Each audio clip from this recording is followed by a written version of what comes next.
Hello everyone, notes card में आप सभी लोगों का स्वागत है। और आज हम डिस्कशन करने वाले हैं diploma in pharmacy first year का फार्मास्यूटिक्स का चैप्टर नंबर 2, जिसके अंतर्गत हमें पैकेजिंग मटेरियल के बारे में डिस्कशन करना है। यानी कि फार्मास्यूटिकल कंपनीज में जो भी पैकेजिंग मटेरियल यूज होते हैं उसी के बारे में हम आज डिस्कशन करेंगे। तो चलिए आज की वीडियो में हम स्टार्ट करते हैं पैकेजिंग मटेरियल के बारे में। अगर इससे पहले हम बात कर लें कि एग्जाम में एटलीस्ट वन क्वेश्चन इससे जरूर आते हैं, और इसमें क्या एडवांटेज और डिसएडवांटेज पूछा जाता है। पैकेजिंग मटेरियल जो भी हम यूज करते हैं उसका एडवांटेज और डिसएडवांटेज इसमें बहुत ही ज़्यादा पूछा जाता है, इसलिए इसकी भी इंपॉर्टेंस बहुत ज़्यादा है और छोटा टॉपिक है और इससे एटलीस्ट एक क्वेश्चन आ जाता है। तो चलिए आज की इस वीडियो को हम स्टार्ट करते हैं पैकेजिंग मटेरियल में। सबसे पहले हम बात करेंगे टॉपिक डिस्कशन के बारे में। अगर हम टॉपिक डिस्कशन के बारे में बात करें तो हमें इस टॉपिक में बेसिकली क्या क्या डिस्कशन करना है उसके बारे में हम समझेंगे। तो इसमें हम समझेंगे पैकेजिंग मटेरियल, कौन कौन से पैकेजिंग मटेरियल होते हैं उसके बारे में डिस्कशन करना है, उसके टाइप्स क्या होते हैं, सिलेक्शन क्राइटेरिया क्या होती है, एडवांटेज एंड डिसएडवांटेज पढ़ना है किसका, glass packaging, plastic packaging, metal packaging and rubber packaging. यानी कि इन सब पैकेजिंग मटेरियल के बारे में हमें पढ़ना है और इसके एडवांटेज और डिसएडवांटेज के बारे में हमें क्या है पढ़ना है। तो चलिए हम स्टार्ट करते हैं। सबसे पहले हम समझेंगे pharmaceutical packaging.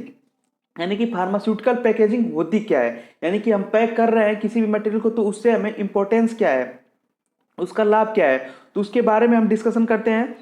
Pharmaceutical packaging is the phenomena or operation as the part of any drug discovery and development program। यानी कि जो फार्मास्यूटिकल पैकेजिंग है वो किसी भी ड्रग डिस्कवरी और ड्रग के डेवलपमेंट का एक पार्ट होता है। यानी कि अगर मान लीजिए आप ड्रग की डिस्कवरी कर रहे हैं तो उसको प्रिवेंट भी तो करना है, उसकी स्टेबिलिटी को बनाए भी तो रखना है। इन सारी चीज़ों की देख रेख के लिए हमें पैकेजिंग करना बहुत ही ज़्यादा इंपॉर्टेंट होता है। नेक्स्ट बात करें packaging proven efficiency, safety, uniformity, reproducibility, integrity, purity with limited impurities, minimum side effects coupled to the minimum product liability risk and a good shelf life stability profile। Packaging क्या क्या करता है, packaging mainly क्या करता है, safety provide करता है। यानी कि जब हम किसी मटेरियल की पैकेजिंग कर देते हैं तो क्या होता है, सेफ होता है।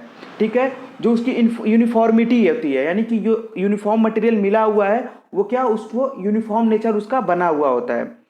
ठीक है, रिप्रोड्यूसिबिलिटी यानी कि जो भी उसमें जो भी हमने मिक्सचर किया है, यानी कि जो भी हमने एडिटिव को डाला है वो सारी चीजें वैसी की वैसी रहती है जैसे हमने शुरुआत में बनाया था। ठीक है, इंटेग्रिटी यानी कि किसी चीजों से वो रिएक्शन नहीं करता है। अब जैसे मान लीजिए किसी पाउडर को हमने बनाया है, अगर वो इन्वायरमेंट से रिएक्शन कर जाएगा तो वो क्या मॉइस्चर को एब्जॉर्ब कर लेगा। अगर मॉइस्चर को एब्जॉर्ब कर लेगा तो वो क्या हो जाएगा, खराब हो जाएगा। तो इन सारी चीज़ों को क्या बनाता है, वो पैकेजिंग जो होती है वो बचाती है। इसके अलावा प्योरिटी प्रोवाइड कराती है और इम्प्योरिटी यानी कि इम्प्योरिटी मिलने का चांस क्या कर देती है, एकदम कम कर देती है। जैसे मान लीजिए कोई मटेरियल अगर पैक कर देते हैं तो उसमें इम्प्योरिटीज नहीं मिलेगी, और इम्प्योरिटीज नहीं मिलेगी तो जो हमारा प्रोडक्ट है वो क्या होगा, सेफ होगा। इसके अलावा मिनिमम साइड इफेक्ट, और साइड इफेक्ट का चांस भी कम हो जाता है। और लाइबिलिटी रिस्क यानी कि जो उसकी लाइबिलिटी है, यानी प्रोडक्ट की जो भी यानी कि जो हमने सबसे पहले बनाया, देखिए प्रोडक्ट को हमने सबसे पहले बनाया तो जो उसकी एफिशिएंसी है वही एफिशिएंसी बनी रहती है। ठीक है, उसके अलावा good self life stability profile, और जो ड्रग होता है उसके अंदर उसकी सेल्फ लाइफ जो होती है वो बची हुई होती है। यानी कि आप लोगों ने देखा होगा पैकेजिंग जब किया जाता है, अगर मेनली आप ड्रग्स को उठाते हैं तो आप पैकेजिंग जब देखेंगे तो उस पर एमएफजी डेट और एक्सपायरी डेट लिखा होता है। तो एमएफजी डेट और एक्सपायरी डेट मतलब कि जो भी हमने पैकेजिंग की है इतने ईयर से इतने ईयर तक वो क्या होगा, वैलिड होगा। उसी को हम एक्सपायरी डेट, यानी कि एक्सपायरी डेट और मैन्युफैक्चरिंग डेट बीच में आप लोगों को गैप होता है, यानी कि उस बीच में वो क्या होता है, वो जो प्रोडक्ट होगा वो क्या होगा, सेफ होगा। ये सारी चीजें बताता है। अगर नेक्स्ट पॉइंट पढ़ें, for any packaging require a discipline and lots of knowledge about the drug formulation and doses form and general physical and chemical properties of the drug substance. किसी भी ड्रग की अगर हम पैकेजिंग कर रहे हैं तो उस ड्रग का हमें केमिकल और फिजिकल नेचर जानना बहुत ही ज़्यादा जरूरी होता है, क्योंकि अगर हम उसका केमिकल और फिजिकल नेचर जानेंगे तब उस टाइप की हम पैकेजिंग कर पाएंगे। अदरवाइज मान लीजिए अगर हमें किसी का केमिकल नेचर और फिजिकल नेचर पता ही नहीं है और हमने पैकेजिंग कर दी है तो कभी कभी क्या होता है, पैकेजिंग के साथ जो मेन ड्रग होता है वो रिएक्ट कर जाता है। अगर वो रिएक्ट कर गया तो जो भी उसका जो इनिशियल हमने प्रोडक्ट को बनाया था वो क्या हो जाएगा, डिटेरियोरेट हो जाएगा, यानी कि वो खराब हो जाएगा। ठीक है, तो फार्मास्यूटिकल पैकेजिंग का ये बहुत ही ज्यादा इंपॉर्टेंस है। ठीक है, नेक्स्ट अगर हम आगे बात करें फैक्टर अफेक्टिंग फार्मास्यूटिकल पैकेजिंग, यानी जो भी हम पैकेजिंग कर रहे हैं उसके फैक्टर्स क्या होते हैं, उसको कौन कौन से फैक्टर अफेक्ट कर सकते हैं, या बोल सकते हैं किस बेसिस पे हम पैकेजिंग करते हैं, क्यों करते हैं, एक तरह से ये समझ लीजिए। यानी कि किस टाइप से किया जाए कि पैकेजिंग हमारी क्या हो, सुटेबल हो, यानी कि उसको फैक्टर अफेक्ट ना कर पाए। तो सबसे पहला फैक्टर है the type of doses form, यानी कि आप लोगों को डोजेज फॉर्म कौन सा बनाना है, यानी कि सॉलिड में होना है, लिक्विड होना है, या गैसियस होना है। अगर सॉलिड होगा तो सॉलिड को आप ब्लिस्टर और स्टिप पैक भी बना सकते हैं, ठीक है। अगर हम नेक्स्ट बात करें इसके अलावा डोजेज फॉर्म, अगर सिरप बनाना है यानी कि लिक्विड फॉर्म बनाना है तो लिक्विड को किस में आप रखेंगे, कंटेनर्स में रखेंगे, और गैसियस है वो भी कंटेनर्स में रखा जाता है। तो इस हिसाब से हमें डोजेज फॉर्म पे डिपेंड करता है कि कैसे हमें पैकेजिंग करनी है। नेक्स्ट अगर बात करें the route or mode of administration are use, यानी कि रूट कौन सा है। मान लीजिए कोई हमने ड्रग बनाया, मान लीजिए किसी ड्रग को हमने बनाया, जैसे मान लीजिए पैरासीटामोल हमने बनाया। अगर पैरासीटामोल बनाया तो उसके दो रूट होते, मतलब कि रूट तो होते हैं कई सारे, लेकिन मान लीजिए हमने दो फार्मूलेशन लिया, एक हमने ले लिया सॉलिड फॉर्म यानी कि टैबलेट बना लिया, दूसरा हमने लिक्विड फॉर्म यानी कि सिरप बना लिया। तो अगर टैबलेट और सिरप दोनों को लेने के लिए ओरल रूट है, लेकिन दोनों के लिए पैकेजिंग अलग अलग करनी पड़ेगी, क्योंकि या तो हम ब्लिस्टर करें या स्टीप करें, ये तो टैबलेट के लिए हो जाएगा, लेकिन सिरप के लिए हमें कौन सी पैकेजिंग करनी पड़ेगी, यानी सिरप के लिए हमें कंटेनर में पैकेजिंग करनी पड़ेगी। तो इस पे ये भी फैक्टर्स होता है जो कि अफेक्ट कर देता है पैकेजिंग को। नेक्स्ट अगर बात करें the type of pack blister और स्टिप, यानी कि आप अब ब्लिस्टर और स्टिप में आप ब्लिस्टर बना रहे हैं या स्टिप बना रहे हैं, इसके बारे में भी डिस्कशन करना बहुत ज्यादा जरूरी है।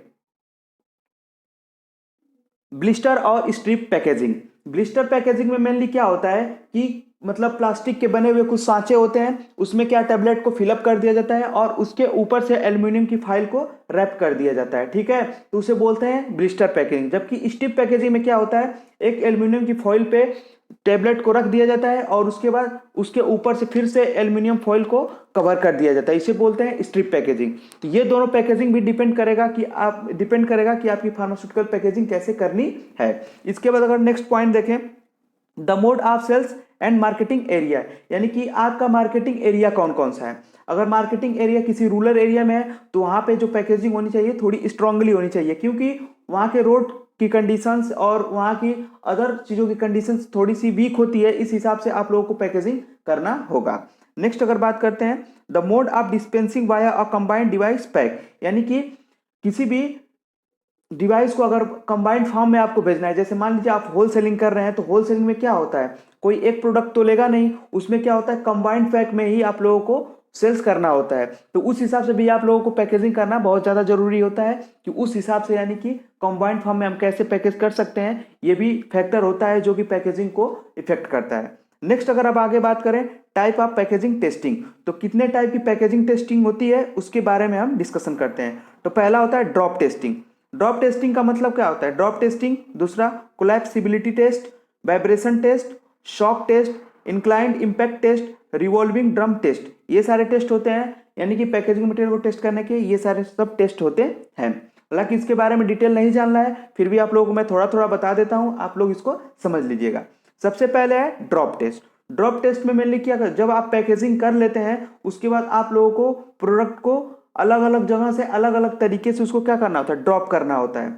ड्रॉप करना क्योंकि मान लीजिए आप किसी भी प्रोडक्ट को एक जगह से दूसरे जगह भेज रहे हैं, तो वहां पे पैकेजिंग को क्या किया जाता है, एक जगह से दूसरी जगह पर ड्रॉप किया जाता है। तो पहले ही पैकेजिंग करते समय आप ये सारी प्रक्रिया करते हैं कि आपकी जो पैकेजिंग है वो कितनी स्ट्रांगली हुई है, तो उसे क्या बोलते हैं, ड्रॉप टेस्ट बोलते हैं।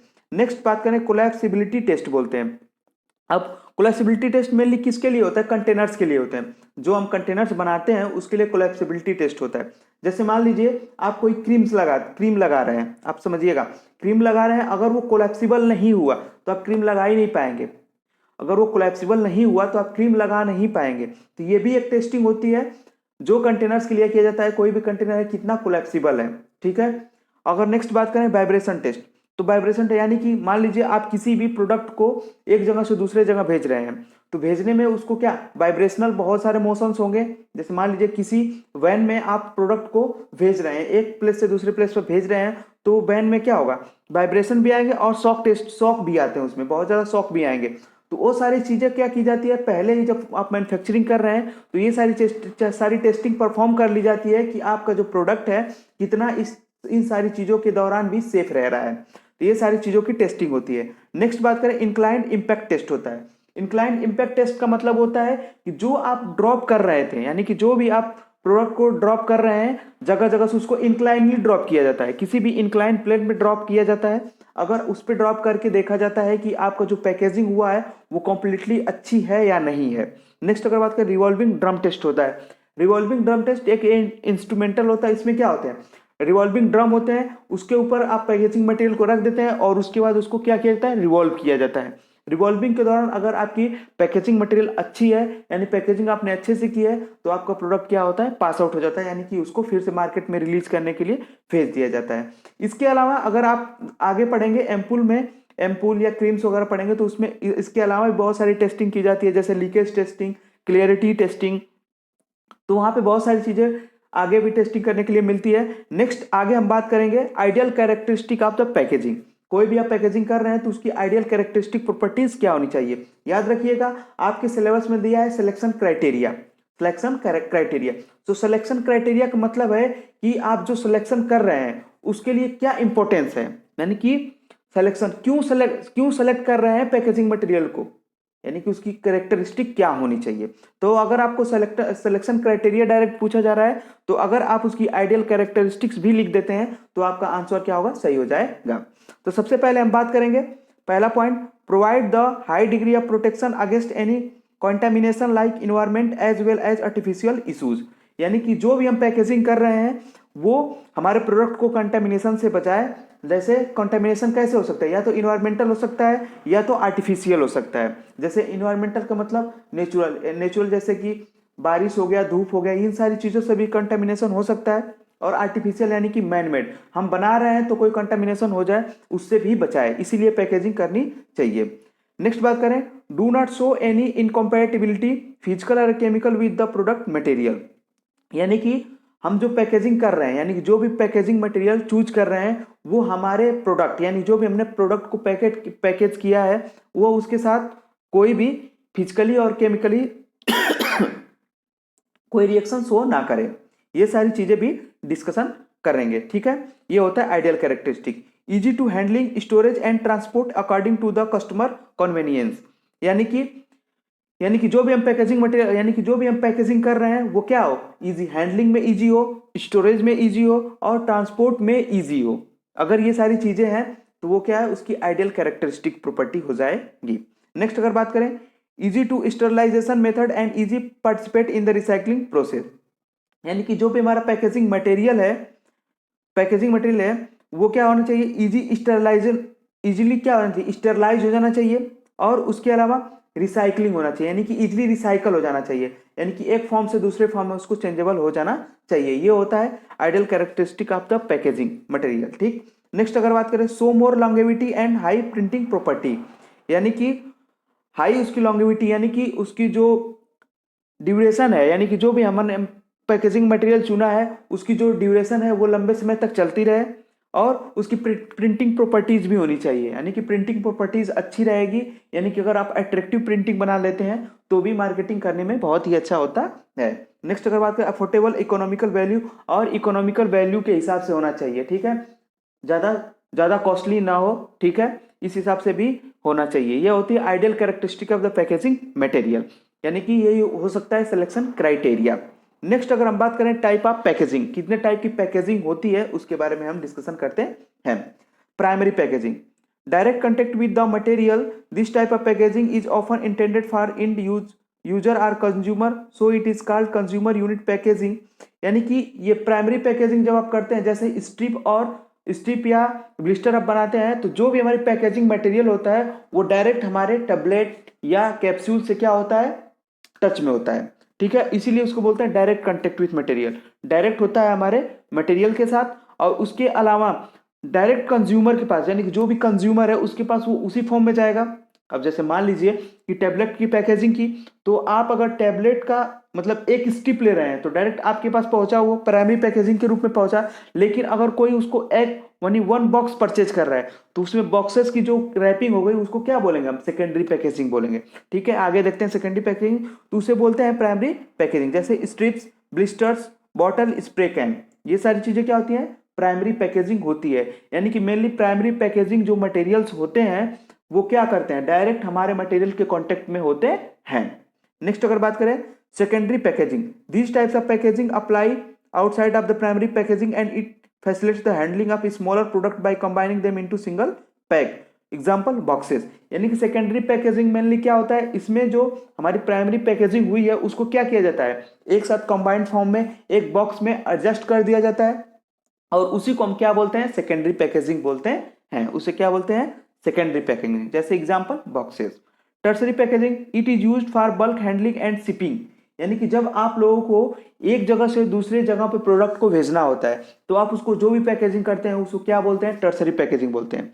अब जैसे मान लीजिए कहीं आपको ट्रांसपोर्ट करना है, तो अगर मान लीजिए आप सपोज दैट एक, जैसे कि आपको मान लीजिए कोई इंपॉर्टेंट इंजेक्शन है, आप लोगों को क्या करना है, उसको ट्रांसपोर्ट करना है, तो इंजेक्शन को ऐसे ही तो आप ट्रांसपोर्ट नहीं करेंगे, उसको क्या करेंगे, पैक करेंगे, बढ़िया से पैक करेंगे उसको, जो किसी मटेरियल से पैक करेंगे कि वो किसी चीज से टकराए नहीं, टूटे नहीं, यानी कि इस हिसाब से आप पैकेजिंग करते हैं। तो उसी प्रकार के टर्सरी पैकेजिंग में क्या होता है, बल्क में किया जाता है। जैसे मान लीजिए कि होलसेल करना होता है तो आप जैसे मान लीजिए होलसेल, आप एग्जांपल लीजिए होलसेल का, अगर होलसेल करेंगे तो आपको क्या करना पड़ेगा, आप लोगों को एक एक, मतलब जैसे बोलते हैं ना एक एक पेटी, यानी कि पूरी एक एक स्टॉक मंगाना पड़ता है। तो उस हिसाब से वो जो पैकेजिंग की रही हुई थी उसे क्या बोलते हैं, हम टर्सरी पैकेजिंग बोलते हैं। नेक्स्ट अगर आगे हम बात करें टाइप्स ऑफ पैकेजिंग मटेरियल, कितने टाइप्स ऑफ पैकेजिंग मटेरियल्स होते हैं उसके बारे में, तो सबसे पहला होता है ग्लास मटेरियल, दूसरा होता है प्लास्टिक मटेरियल, तीसरा होता है मेटल्स मटेरियल्स, और चौथा होता है रबर मटेरियल्स, और पांचवा होता है पेपर बोर्ड मटेरियल्स। इसमें मेनली आपको 4 पढ़ने हैं, ग्लास, प्लास्टिक, मेटल और रबर मटेरियल। ठीक है, सिलेबस में आप चारों को ही डिस्कस करना है। तो चलिए हम बारी बारी से इन सभी चीजों को डिस्कशन करते हैं। तो सबसे पहले हम बात करेंगे glass packaging. Neutral glass is the borosilicate glass containing significant amount of boric oxide, aluminium oxide and alkali और एल्कलाइन अर्थ ऑक्साइड। यानी कि जो हमारा न्यूट्रल ग्लास होता है उसके अंतर्गत क्या होता है, बोरिक ऑक्साइड होता है, एल्यूमिनियम ऑक्साइड होता है और एल्कली और एल्कलाइन अर्थ ऑक्साइड्स भी होते हैं। It is highly hydrolytic resistance and high thermal shock resistances होता है। यानी कि वाटर के संपर्क, यानी वाटर से ये अनरिएक्टिव होता है, यानी उसे वाटर से रिएक्ट नहीं करता है, और थर्मली भी ये बहुत ज़्यादा स्टेबल होता है। ठीक है, जो भी पैकेजिंग ग्लास की पैकेजिंग की जाती है वो वाटर से रेजिस्टेंस कॉज करता है और थर्मली बहुत ही ज़्यादा क्या होता है, स्टेबल होता है। नेक्स्ट अगर बात करें, glass has been widely used as packaging material and it is moulded in any shape and size and thickness. Glass जो होता है बहुत ही ज़्यादा, यानी कि वाइडली बहुत ही ज़्यादा यूज होने वाला पैकेजिंग मटेरियल होता है और इसे किसी भी साइज, शेप और थिकनेस में हम माउल्ड कर सकते हैं, यानी कि उसको एडजस्ट कर सकते हैं। Most of parental preparation are used the glass material, और मोस्ट ऑफ जो हमारे पेरेंटल प्रिपरेशंस है, यानी कि जो भी हमें इंजेक्शन, यानी कि आईएम और आईवी, जो भी पेरेंटल प्रिपरेशंस हैं वो सारी चीज़ें किस में की जाती हैं, अभी भी ग्लास पैकेजिंग ही की जाती हैं। ठीक है, नेक्स्ट अगर हम बात करें, on the basis of hydrolytic resistance it is divided into 3 parts. Glass को अगर हाइड्रोलिटिक रेजिस्टेंस के बारे में बात करें तो ये 3 टाइप्स में डिवाइड किया गया है, type 1 glass container, type 2 glass container और type 3 glass container. Type 1 glass container क्या है, which are the neutral glass with a high hydrolytic resistance. यह एक न्यूट्रल ग्लास होता है और इसकी जो हाइड्रोलिटिक यानी कि वाटर के प्रति रेजिस्टेंसी है वो बहुत ही ज्यादा होती है। Suitable for most preparation, not for parental use. यह बहुत सारे प्रिपरेशन में यूज किया जाता है पैकेजिंग के लिए, लेकिन पेरेंटल जो प्रिपरेशन होती है उसके लिए ये यूज नहीं किया जाता है। नेक्स्ट अगर बात करें, type 2 glass container which are usually of soda lime silica. ये मेनली बना होता है सोडा लाइम सिलिका से, विथ हाई हाइड्रोलिटिक रेजिस्टेंस। ये भी हाई हाइड्रोलिटिक रेजिस्टेंस को रखता है and suitable for more acidic and neutral, यानी कि मोर एसिडिक जो हमारी प्रिपरेशन है उससे भी ये क्या होता है, रेजिस्टेंस कॉज करता है, और उसके अलावा एक्वस प्रिपरेशन से भी। नेक्स्ट पॉइंट है नॉट फॉर पेरेंटल यूज, लेकिन ये भी पेरेंटल यूज में नहीं लिया जाता है। ठीक है, नेक्स्ट बात करते हैं type 3 glass container which are usually of soda lime silica glass with 1 moderate hydrolytic resistance, यानी कि ये भी सोडा लाइम सिलिका का बना हुआ होता है, लेकिन इसका जो हाइड्रोलिटिक रेजिस्टेंस होता है वो थोड़ा क्या होता है, कम होता है। ठीक है, वाटर से कभी कभी रिएक्ट कर लेता है। They are generally suitable for non aqueous preparation for parental use, और ये किस में लिए ज़्यादा यूज किया जाता है, जो भी हमारी पेरेंटल प्रिपरेशंस होती हैं, यानी कि नॉन एक्वस, जिसमें क्या होता है, पाउडर्ड फॉर्म आते हैं। आप लोगों ने देखा होगा बहुत सारे इंजेक्शन आते हैं मार्केट में, बहुत सारे एंटीबायोटिक्स इंजेक्शन होते हैं जो पाउडर फॉर्म्स में प्रेजेंट होते हैं। तो वो सारे जो प्रिपरेशन है वो किस टाइप की ग्लास कंटेनर में की जाती है, तो टाइप 3 टाइप का ग्लास कंटेनर होता है, उसमें उस सारी चीज़ों की पैकेजिंग की जाती है। नेक्स्ट अगर हम बात करें एडवांटेज ऑफ ग्लास पैकेजिंग का एडवांटेज क्या होता है, इस सारी चीज़ों के बारे में हम डिस्कशन करते हैं। They are transparent or uncoloured packaging to permit the visual inspection of the product content, यानी कि ग्लास कंटेनर्स जो होते हैं वो कैसे होते हैं, ट्रांसपेरेंसी शो करते हैं या अनकलर्ड होते हैं, कलरफुल नहीं होते हैं ज़्यादा। ठीक है, ऐसी पैकेजिंग की जाती है। तो उसमें मेनली उस टाइप की पैकेजिंग की जाती है जिसका हम इंस्पेक्शन कर सकते हैं, जिसकी हम देख रेख कर सकें, डायरेक्ट हम आंखों से उसको देख सकें कि हाँ उसमें कोई कंटेमिनेशन तो नहीं हुआ है, यानी कि हमारे प्रोडक्ट कोई खराब तो नहीं हुआ है। ये सारी चीज़ों पैकेजिंग किस में की जाती है, ग्लास पैकेजिंग में की जाती है। यह उसका पहला एडवांटेज हो गया। नेक्स्ट अगर बात करें, they have a good protection for powder because powder very sensitive against the moisture and temperature, यानी कि मोस्ट ऑफ पाउडर जो हमारा कंटेंट होता है वो हीट और मॉइस्चर के लिए बहुत ही ज़्यादा सेंसिटिव होता है। तो उसके लिए जो पैकेजिंग होती है वो मेनली किस में होती है, ग्लास कंटेनर्स में होती है। नेक्स्ट अगर बात करें, available in variety of shape and size according to our needs, यानी कि बहुत सारी वेराइटी, यानी कि बहुत सारे शेप और साइज में जो ग्लास होता है वो प्रेजेंट होता है। ठीक है, उसको बहुत सारे साइज और शेप में हम कन्वर्ट कर सकते हैं, यह भी एक इसका एडवांटेज ही है। नेक्स्ट अगर बात करें, कलर्ड ग्लास, यानी कि ambered coloured is also used to the packaging for the more sensitive material, बहुत सारे मटेरियल जो होते हैं ट्रांसपेरेंसी होने के कारण बहुत ज़्यादा सेंसिटिव होते हैं, इसलिए उन सारी चीज़ों को हम अम्बर्ड कलर्ड यानी कि कलरफुल बोतल में, यानी कलरफुल ग्लास कंटेनर में पैकेज करते हैं। ठीक है, कि वो उसकी सेंसिटिविटी क्या हो जाए, उसकी कम हो जाए। तो ये हो गया ग्लास पैकेजिंग का एडवांटेज। अब इसके बाद हम पढ़ेंगे disadvantage of glass packaging. Glass packaging का डिसएडवांटेज क्या होता है, इसके बारे में हम जानेंगे। तो high risk during the transport and handling because it is fragile in nature, अगर हम बात करें ग्लास की, अगर हमने पैकेजिंग की है तो उसको ट्रांसपोर्ट और हैंडलिंग करने में बहुत ही ज़्यादा मुश्किलें होती हैं। ठीक है, क्योंकि फ्रेजाइल नेचर का होता है। फ्रेजाइल नेचर का मतलब थोड़ा भी अगर ऊपर से गिरा तो वो क्या हो जाता है, बिल्कुल टूट जाता है। टूट जाने के कारण इसमें हैंडलिंग और ट्रांसपोर्ट में बहुत ज़्यादा ही दिक्कत आती है। तो ये इसका पहला डिसएडवांटेज हो गया। दूसरा, glass is heavy in weight other than, ठीक है, यानी ग्लास जो होता है बहुत ज़्यादा हैवी होता है, अगर अदर हम कंटेनर्स की बात करें तो उससे ज़्यादा हैवी होता है ग्लास। ठीक है, नेक्स्ट अगर बात करें, high risk of product contamination due to broken glass pieces and sometimes release alkali to aqueous preparation, अगर हम बात करें तो हाई रिस्क होता है, यानी कि कंटेमिनेशन का चांस बहुत ज़्यादा होता है। अगर मान लीजिए कोई भी ग्लास टूटता है तो उसके जो ग्लासेस पीसेस हैं हमारे प्रोडक्ट को पूरी तरह से क्या कर देते हैं, खराब कर देते हैं, पूरी तरह से कंटेमिनेट कर देते हैं। ठीक है, और कभी कभी क्या होता है, जो ग्लास कंटेंट होता है वो एल्कली रिलीज कर देता है, नहीं एल्कली प्रिपरेशन है, एल्कली प्रिपरेशन जो होती है उसमें ग्लास में लगी हुई होती है, वो हमारे प्रोडक्ट को क्या कर देता है, खराब कर देता है। नेक्स्ट अगर हम लिखना चाहें इसमें तो लिख सकते हैं costly in economy, economical value भी इसकी बहुत ही ज़्यादा आती है। ठीक है, तो ये सारी चीज़ें हो गई disadvantage of the glass packaging. Next अगर हम बात करें प्लास्टिक पैकेजिंग, प्लास्टिक पैकेजिंग क्या होती है, तो plastic packaging for pharmaceutical product is made from plastics based on the following polymer, polyethylene low और high density, polypropylene, polyvinyl chloride, polystyrene and the less extended polyethylene terephthalate. ठीक है, तो ये हो गया प्लास्टिक पैकेजिंग के बारे में। प्लास्टिक पैकेजिंग किससे किससे किया जाता है, तो पॉलीइथाइलिन लो और हाई डेंसिटी में आता है, तो दोनों चीज़ों से हो सकता है। नेक्स्ट, पॉलीप्रोपाइलीन से भी हो सकता है, पॉलीविनाइलिन क्लोराइड से भी होता है, वो भी एक पॉलीथीन का क्या होता है, पार्ट होता है, उससे भी हम प्लास्टिक कंटेनर्स बना सकते हैं या प्लास्टिक पैकेजिंग कर सकते हैं। नेक्स्ट अगर बात करें, they should be manufactured from material that do not include in their composition any substances that can be extracted by any content in such quantities so as alter the efficiency और stability of the product or to present a toxic hazards. ठीक है, तो जो plastic packaging हम करते हैं, कोई भी प्लास्टिक पैकेजिंग करते हैं तो हमें उसमें बहुत ही ज़्यादा ध्यान रखना पड़ता है कि जो भी हम प्लास्टिक मटेरियल यूज कर रहे हैं वो हमारे प्रोडक्ट से रिएक्ट ना करे। ठीक है, अगर वो हमारे प्रोडक्ट से रिएक्ट कर जाएगा तो वो क्या हमारे लिए हैजार्डस होगा। कभी कभी तो ये भी होता है कि प्लास्टिक मटेरियल जो बनाया जाता है उसको क्या किया जाता है, किसी चीज़ से मिक्स करके बनाया जाता है। तो ये भी ध्यान रखना बहुत ज़रूरी होता है कि उस प्लास्टिक पैकेजिंग मटेरियल में हम क्या चीज़ें मिक्स कर रहे हैं, ठीक है, वो हमारे प्रोडक्ट से रिएक्शन तो नहीं करेगा ना। ये सारी चीज़ों का हमें क्या रखता है, प्लास्टिक मटेरियल यानी कि प्लास्टिक की जो पैकेजिंग की जाती है उसमें हमें बहुत ज़्यादा इसका ध्यान रखना पड़ता है। नेक्स्ट अगर बात करें, एडिटिव्स में consist of the antioxidant, lubricant, plasticisers and impact modifier but not antistatics agent and mould releasing agent.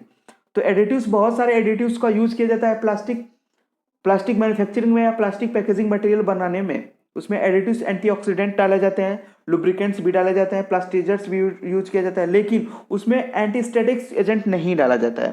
ठीक है, और माउल्ड रिलीजिंग एजेंट नहीं डाला जाता है, नहीं तो वो क्या हो जाएगा, हमारा जो प्लास्टिक मटेरियल वो क्या हो जाएगा, खराब हो जाएगा। ठीक है, इन सारी चीज़ों का प्लास्टिक पैकेजिंग करते समय हमें बहुत ज़्यादा ही ध्यान रखना पड़ता है। तो सबसे पहले हम बात करेंगे advantage of plastic packaging. Plastic packaging का एडवांटेज क्या होता है, it is flexible in nature so it can not easily breakable. तो जो भी हमारा प्लास्टिक मटेरियल होता है वो बहुत ज़्यादा ही फ्लेक्सिबल्स होते हैं, आप लोग देखे ही होंगे जो प्लास्टिक मटेरियल्स होते हैं वो क्या होते हैं, फ्लेक्सिबल होते हैं, इसलिए वो इजिली क्या होते हैं, ब्रेक नहीं होते हैं। जैसे मान लीजिए हमने ग्लास देखा था, तो ग्लास क्या होता है, फ्रेजाइल नेचर, यानी कि वो ब्रेक डाउन हो जाता है, जल्दी ही ब्रेक डाउन हो जाता है, लेकिन प्लास्टिक जो कंटेनर्स होते हैं वो इजिली ब्रेक डाउन नहीं होते हैं। ठीक है, तो can not easily breakable. Next अगर बात करें, due to less weight than the glass it is easy to transport and handling. Plastics का जो वेट होता है वो बहुत ज़्यादा ही हल्का होता है, अगर ग्लास के कंपैरिजन में बात करें तो बहुत ज़्यादा ही हल्का होता है, इसलिए ट्रांसपोर्ट और हैंडलिंग में ये बहुत ज़्यादा इजी होते हैं। आप इजीली इसको हैंडलिंग भी कर सकते हैं और इजीली इसको ट्रांसपोर्ट भी कर सकते हैं। ट्रांसपोर्ट कैसे, ट्रांसपोर्ट में अगर मान लीजिए कोई दिक्कतें भी आती हैं तो जो प्लास्टिक्स कंटेनर्स होते हैं वो ईजिली ब्रेक नहीं होंगे, इसलिए ट्रांसपोर्ट में भी ये बहुत ज़्यादा ही ईजी होता है। नेक्स्ट अगर बात करें, variety of shape and size are available according to our convenience, यानी कि प्लास्टिक्स जो मटेरियल होते हैं हमारे अकॉर्डिंग बहुत सारे साइज और शेप भी बनाए जा सकते हैं। बहुत सारे साइज और शेप बनाए जाते हैं ना, आप लोगों ने देखा होगा कि डिफरेंट डिफरेंट टाइप्स के सिरप्स आते हैं, डिफरेंट डिफरेंट टाइप्स के एम्पुल्स भी आते हैं, प्लास्टिक एम्पुल्स भी आते हैं, तो डिफरेंट डिफरेंट साइज और शेप में उसको क्या किया जाता है, एडजस्ट किया जा सकता है। ये भी इसका एक एडवांटेज हो जाएगा। The high versatile of the plastic allow the ease of the reuse and recycling. In fact, these days companies are creating specialized plastic bag making machines that help you optimize the recyclability of the plastics. और plastic क्या होता है, reusable होता है, आप लोगों को पता ही होगा, जो भी प्लास्टिक्स होते हैं वो क्या, उसको रीयूज किया जा सकता है, उसको नेक्स्ट उसको रिसाइकिल किया जाता है, रिसाइकिल करके उसका रीयूज किया जाता है। अब तो बहुत सारी कंपनियां ऐसी हो गई, यानी कि बहुत सारी कंपनियां हो गई हैं जो कि क्या करती हैं, बहुत सारे स्पेशल टाइप के प्लास्टिक्स बैग बनाती है, यानी कि उसमें आप अपने मटेरियल को ट्रांसपोर्ट कीजिए और उसके बाद वो कंपनी क्या करेगी, उसको रिसाइकलिंग करके पुनः उसको चेंज कर देगी उसी मटेरियल में। ठीक है, तो अब प्लास्टिक्स का धीरे धीरे क्या होना है, रिसाइकलिंग स्टार्ट होने लगा है और जिससे उसका एडवांटेज और भी बढ़ गया है। नेक्स्ट अगर बात करें, the durability offered by plastic packaging also allow manufacture of the print eye catching. और हम बात करें तो प्लास्टिक पैकेजिंग में क्या होता है, प्रिंटिंग आई, यानी कि प्रिंटिंग प्रॉपर्टीज तो इसकी कम होती है, लेकिन जो भी प्रिंटिंग हो जाता है उसको क्या आप इजीली विजुअल कर सकते हैं, उसको इजीली देख सकते हैं। हाई क्वालिटी कस्टम डिजाइन, उस पर डिजाइन भी डिफरेंट डिफरेंट टाइप की आप डिजाइन भी उस पर ड्रॉ कर सकते हैं। और उसके अलावा इनकी product visibility and retail setting, और उसके पास जो भी उस पर इंफॉर्मेशन लिखनी है, यानी कि जैसे एमआरपी हो गया, बैच नंबर हो गया, एक्सपायरी डेट हो गई, मैन्युफैक्चरिंग हो गया, जो भी उस पर चीज़ें लिखनी है आप इजीली उस पर लिख सकते हैं, यानी कि प्लास्टिक कंटेनर्स पे आप उस पर इजीली लिख सकते हैं। तो ये सारी चीज़ें क्या हो गई, एडवांटेज हो गई प्लास्टिक पैकेजिंग का। नेक्स्ट अगर हम बात करें डिसएडवांटेज ऑफ प्लास्टिक पैकेजिंग, तो डिसएडवांटेज देखते हैं, plastic are highly sensitive for light so it is easily affect by the heat. जो प्लास्टिक्स होते हैं वो हीट के द्वारा बहुत ही ज़्यादा सेंसिटिव होते हैं, देखते होंगे आप लोगों ने, हीट लगते प्लास्टिक पे हीट लगते ही क्या होता है, वो पिघलने लगता है। तो बहुत सारे प्लास्टिक होते हैं जो हीट के लिए बहुत ज़्यादा सेंसिटिव होते हैं, अगर हीट के लिए सेंसिटिव है तो हमारा प्रोडक्ट जो होगा वो क्या होगा, इजीली खराब हो जाएगा। ठीक है, ये इसका सबसे बड़ा डिसएडवांटेज होता है। नेक्स्ट अगर बात करें, it is easy react with the product material and altars the product physical and chemical properties. यानी कि हमने अभी आपको बताया कि आप प्लास्टिक मटेरियल यूज कर रहे हैं तो उसमें क्या किस टाइप्स का हमने एडिटिव मिलाया है ये भी डिपेंड करता है कि हमारा कैसा प्लास्टिक पैकेजिंग मटेरियल होगा। बहुत सारे प्लास्टिक मटेरियल ऐसे होते हैं जो कि डायरेक्ट प्रोडक्ट के साथ रिएक्शन कर जाते हैं। अगर प्रोडक्ट के साथ रिएक्शन कर जाएंगे तो प्रोडक्ट्स की फिजिकल और केमिकल प्रॉपर्टीज को चेंज कर देंगे। अगर फिजिकल और केमिकल प्रॉपर्टीज चेंज हो गई तो हमारा प्रोडक्ट जैसा काम करना होगा वैसा काम नहीं करेगा, ठीक है, और हमें ज़्यादा एफिशिएंसी नहीं मिलेगी। नेक्स्ट अगर बात करें, it is not easily degradeds by the nature so it is so harmful impact on the environmental and health. जो प्लास्टिक्स होते हैं अभी तो रिसाइकलिंग होते हैं, रिसाइकिल किया जा सकता है लेकिन उसको डिस्ट्रॉय नहीं किया जा सकता। आप लोगों ने देखा होगा प्लास्टिक्स को हटाने के लिए, प्लास्टिक्स को खत्म करने के लिए बहुत सारे रूल्स और रेगुलेशंस भी चलाए गए हैं। क्यों किया गया? क्योंकि प्लास्टिक्स को हटाया, यानी कि प्लास्टिक को हटाया नहीं, उसको रिसाइकलिंग की जा सकती है लेकिन उसको हटाया नहीं जा सकता है, ठीक है। इसलिए उसको हटाया नहीं जा सकता है, इसलिए ये हमारे हेल्थ पे और हमारे इन्वायरमेंट पे जो है हार्मफुल इफेक्ट शो करते हैं, ठीक है।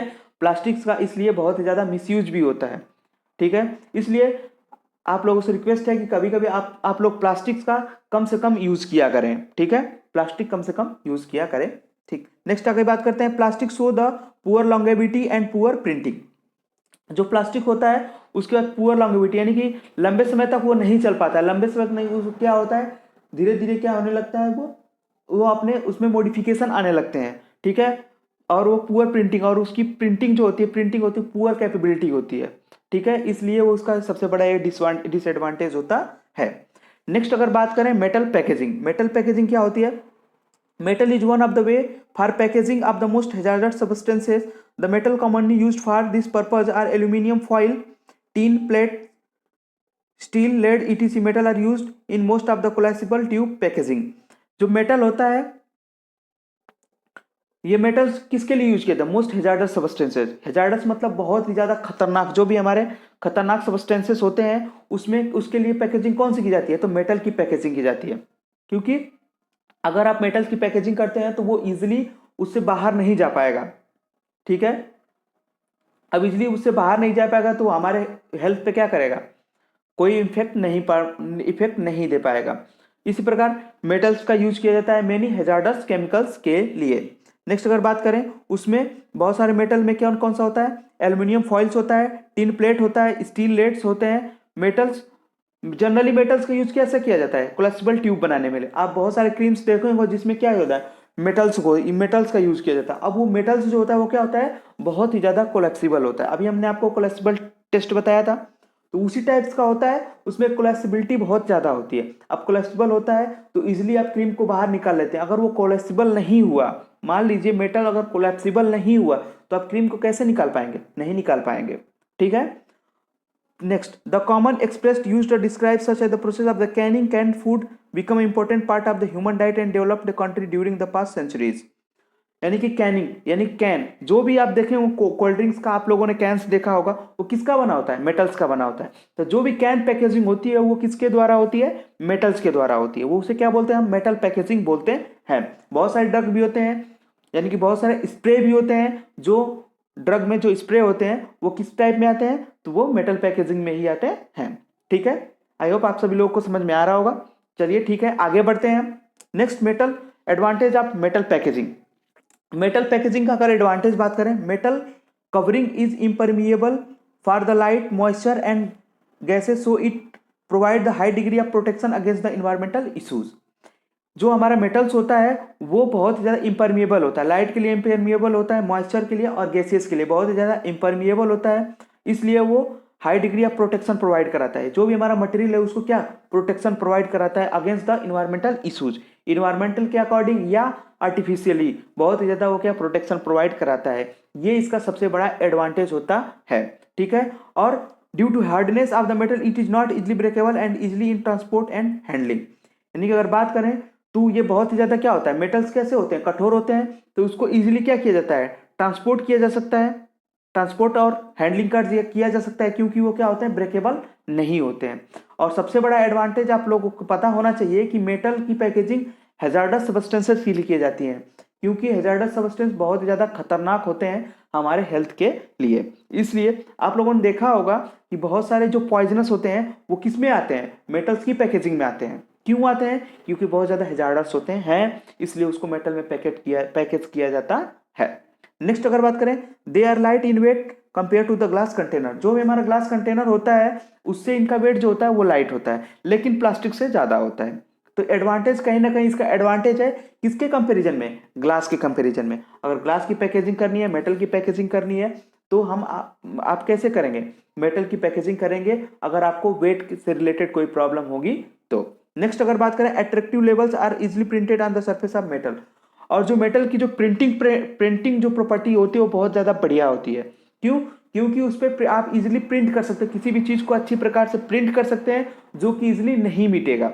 इजिली मिटता नहीं है। आप लोगों ने देखा होगा कि जो मेटल पे प्रिंटिंग हो जाती है वो इजिली मिटती नहीं है। इसकी प्रिंटिंग प्रॉपर्टी बहुत ही अच्छी होती है, और जितना अट्रैक्टिव आप मेटल पे प्रिंटिंग कर देंगे उससे आपका प्रोडक्ट का क्या होगा, ज़्यादा ज़्यादा बढ़िया उसकी सेल होगी। ठीक है, तो ये सबसे बड़ा एडवांटेज हो गया मेटल पैकेजिंग का। क्वेश्चंस भी आप लोगों को ऐसे ही पूछे जाएंगे कि आप किसी भी, यानी कि जैसे मान लीजिए ग्लास के बारे में कहा तो ग्लास का एडवांटेज और डिसएडवांटेज पूछ लिया जाएगा। पैकेज यानी ग्लास पैकेजिंग का एडवांटेज और डिसएडवांटेज डिस्कस कीजिए, तो आप जनरली इसको बता देंगे। नेक्स्ट अगर हम बात करें disadvantage of the metal packaging, they show high economical value. अगर बात करें मेटल की पैकेजिंग करने के लिए खर्चा बहुत ज़्यादा आता है। ठीक है, मेटल क्योंकि कॉस्टली पड़ते हैं, बहुत ज़्यादा कॉस्टली पड़ते हैं, यानी कि प्लास्टिक्स और ग्लास से बहुत ज़्यादा कॉस्टली होते हैं, इसलिए इकोनॉमिकल वैल्यू क्या होती है, बहुत ज़्यादा होती है। Due to the heavy weight in it is easy in transport, यानी कि it is easy in transport. Sorry, यहाँ पे देखिएगा, इसको पॉइंट को सुधार लीजिएगा। Due to heavy weight it is not easy in transport, यहाँ पे नॉट होगा, आप लोग इसको सुधार लीजिएगा।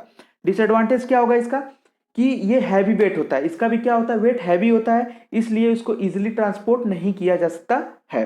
नेक्स्ट अगर बात करें, some metals are reacts to the product and cause poisoning condition. बहुत सारे मेटल्स होते हैं जो कि हमारे प्रोडक्ट के साथ क्या करते हैं, रिएक्शन शो करते हैं। अगर वो रिएक्शन शो कर देंगे तो क्या करेंगे, हमारे प्रोडक्ट में पॉइजनिंग कर देते हैं। ठीक है, जैसे कि लेड, आपने सुना होगा लेड पॉइजनिंग, बहुत ज़्यादा आप लोगों ने सुनी होगी। लेड क्या होता है, लेड एक मेटल होता है, अगर वो उसकी पॉइजनिंग बहुत जल्दी होती है। ठीक है, वो बहुत ज़्यादा ही सेंसिटिव होता है प्रोडक्ट के साथ, अगर वो प्रोडक्ट के साथ रिएक्शन कर जाता है तो लेड पॉइजनिंग हो जाएगी।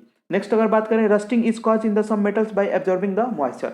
और कभी कभी बहुत सारे मेटल्स में जंग लग जाते हैं, यानी कि रस्टिंग हो जाती है। ठीक है, रस्टिंग कैसे होती है, मॉइस्चर कारण होती है। तो बहुत सारे मेटल्स जो होते हैं मॉइस्चर को इजीली एब्जॉर्ब कर लेते हैं, और एब्जॉर्ब करने के कारण उसमें रस्टिंग हो जाती है।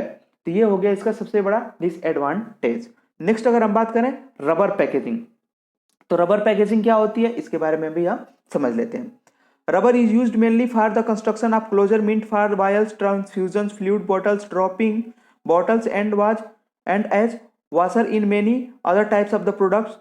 यानी कि रबर मेनली किस पे यूज किया जाता है, तो वो vials, transfusion fluids, bottles, dropping bottles का जो कैप बनाने में यूज किया जाता है उसी को हम रबर पैकेजिंग। यानी रबर पैकेजिंग का बहुत बड़ा तो पैकेजिंग में रोल नहीं होता, लेकिन क्लोजर के रूप में इसका बहुत ज़्यादा ही यूज होता है। किसी भी पैकेजिंग को क्लोज करने के लिए आप जनरली किसका यूज करते हैं, रबर का।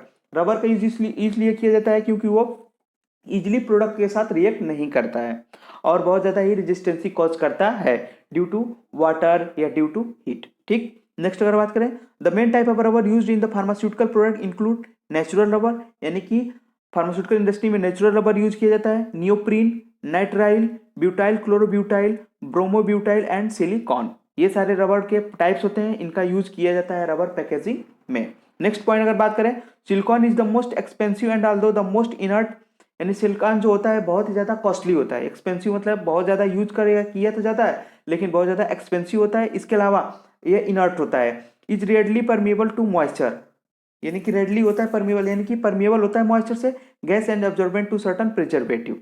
ठीक है, बहुत सारे प्रिजर्वेटिव से भी क्या होता है, ये इजिली परमिएबल होता है। नेक्स्ट अगर हम बात करें advantage of the rubber packaging, rubber packaging का एडवांटेज के अगर बारे में बात करें तो water absorption is very low, so it provide the better resistancy against the moisture and humidity.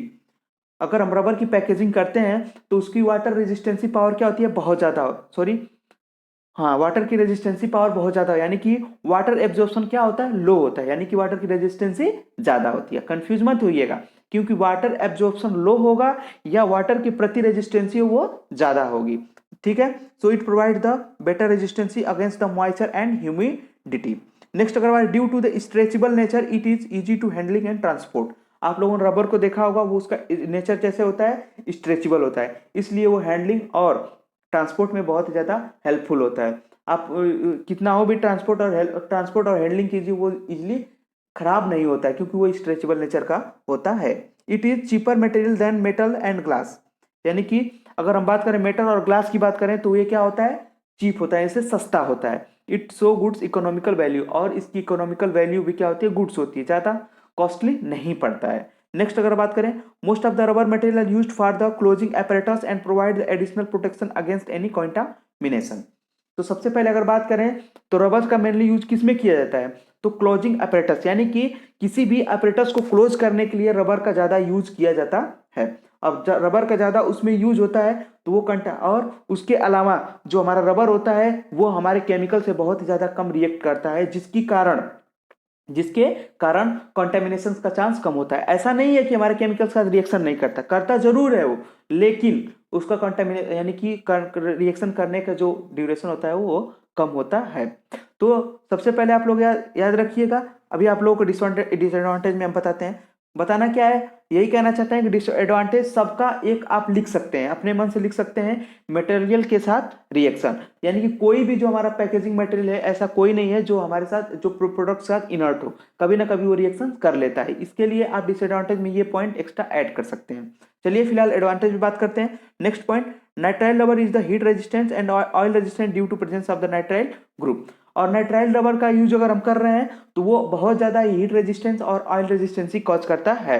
क्यों, क्योंकि उसके पास नाइट्राइल ग्रुप होता है, और वही नाइट्राइल ग्रुप क्या करता है, ऑयल के साथ या हीट रेजिस्टेंस में हीट के थ्रू क्या करता है, कनेक्ट हो जाता है और हमें रेजिस्टेंसी प्रोवाइड कराता है। ये सारी चीज हो गया advantage of rubber packaging. Next बात करते हैं disadvantage of rubber packaging. Absorption of bactericide and leaching of the extractives of the considerable. मैंने बोला ना, एब्जॉर्प्शन ऑफ द बैक्टीरिसाइड यानी कि बैक्टीरिसाइड को एब्जॉर्ब कर, यानी कि बैक्टीरिसाइड यानी कि बैक्टीरियल ग्रोथ को क्या करता है, ये प्रमोट कर देता है। और लीचिंग का मतलब कभी कभी क्या होता है, जो सब्सटेंस होता है वो रबर से बाहर जाने लगता है, ठीक है, रबर से लीच करने लगता है, यानी कि रबर से दूसरी तरफ जाने लगता है। तो ये भी इसका सबसे बड़ा डिसएडवांटेज है, ठीक है। और आप इसके अपने मन से लिख सकते हैं, it does not perform well when expose to the chemical substances. आ गया पॉइंट, यानी कि बहुत सारे केमिकल्स पे भी रिएक्ट कर जाता है, इसलिए इसका एक डिसएडवांटेज हो गया। तो एक कॉमन पॉइंट आप लोग याद रखिएगा, डिसएडवांटेज में आप लोग एक पॉइंट लिख लीजिएगा कि केमिकल रिएक्टिविटी, यानी कि मटेरियल से जो हमारा पैकेजिंग मटेरियल है उससे हमारा जो प्रोडक्ट है उसकी रिएक्टिविटी हो जाती है, तो ये इसका एक क्या हो जाएगा, डिसएडवांटेज हो जाएगा, ठीक है। आप लोग इजिली इसको लिख सकते हैं एक point. Next, it is very expensive, ये भी एक्सपेंसिव होता है, आप ये भी एक पॉइंट लिख सकते हैं, हर जगह आप पॉइंट लिख सकते हैं, ठीक है। Sometimes rubber material also react the products material and altars the product physical and chemical properties. वही आप लोगों को बताया कि वो केमिकल्स के साथ रिएक्ट कर देता है और केमिकल्स की फिजिकल और केमिकल प्रॉपर्टीज को क्या कर देता है, चेंज कर देता है। ये रबर पैकेजिंग का डिसएडवांटेज हो गया। तो यहां तक हमने पढ़ लिया, यानी ग्लास के बारे में पढ़ लिया, ग्लास की एडवांटेज डिसएडवांटेज पढ़ लिया। नेक्स्ट हमने पढ़ा प्लास्टिक का एडवांटेज डिसएडवांटेज, मेटल का एडवांटेज डिसएडवांटेज, और उसके अलावा रबर पैकेजिंग का एडवांटेज और डिसएडवांटेज। अगर हम पिछले सिलेबस में देखें, यानी जो हमारा पुराना सिलेबस था, तो उसमें पैकेजिंग मटेरियल में एरोसोल पैकेजिंग भी डिस्कस की गई थी, यानी कि उस सिलेबस में लिखा हुआ था। हालांकि इसमें लिखा नहीं है, ऐड नहीं किया गया है, आप लोग देख लीजिएगा एक बार, आप लोग एरोसोल पैकेजिंग के भी बारे में थोड़ा बहुत आइडिया ले लीजिएगा, क्योंकि ये क्वेश्चंस आ सकते हैं, ठीक है। आगे हम एरोसोल, जब आप लोगों का प्रैक्टिकल का सेशन चल रहा होगा उसमें आप लोगों को एरोसोल पैकेजिंग के बारे में डिटेल आप लोगों को दे दिया जाएगा। तब तक के लिए आप थोड़ा बहुत एरोसोल पैकेजिंग के भी बारे में पढ़ लीजिएगा, क्योंकि पहले सिलेबस में ऐड था, इसलिए अभी भी पूछा जा सकता है, ठीक है, लेकिन श्योरिटी नहीं है कि वो क्वेश्चन आ सकता है, ठीक है। यहाँ तक हमारा आज का लेक्चर कंप्लीट हुआ। आज के लेक्चर में हमने फार्मास्यूटिक्स का चैप्टर नंबर 2 कंप्लीट कर लिया है। अब इसके आगे हम नेक्स्ट चैप्टर को स्टार्ट करेंगे और नेक्स्ट लेक्चर में मिलेंगे। तब तक आप हमसे जुड़े रहने के लिए आप हमारे टेलीग्राम ग्रुप को ज्वाइन कर सकते हैं, व्हाट्सएप ग्रुप को ज्वाइन कर सकते हैं, जिसका लिंक डिस्क्रिप्शन में आप लोगों को मिल जाएगा। और आप नोट्स के लिए भी हमारी वेबसाइट www.notescard.com पे विजिट कर सकते हैं। और इसके पहले ये चैप्टर नंबर 2 था, उसका चैप्टर नंबर 1 का लिंक जो है डिस्क्रिप्शन में आप लोगों को मेंशन कर दिया जाएगा। आप डायरेक्ट वहां से फार्मास्यूटिक्स का चैप्टर नंबर 1 डाउनलोड कर सकते हैं या उसका वीडियो लेक्चर्स देख सकते हैं। तब तक के लिए इतना ही। Thank you for watching. Thank you to all of you friends.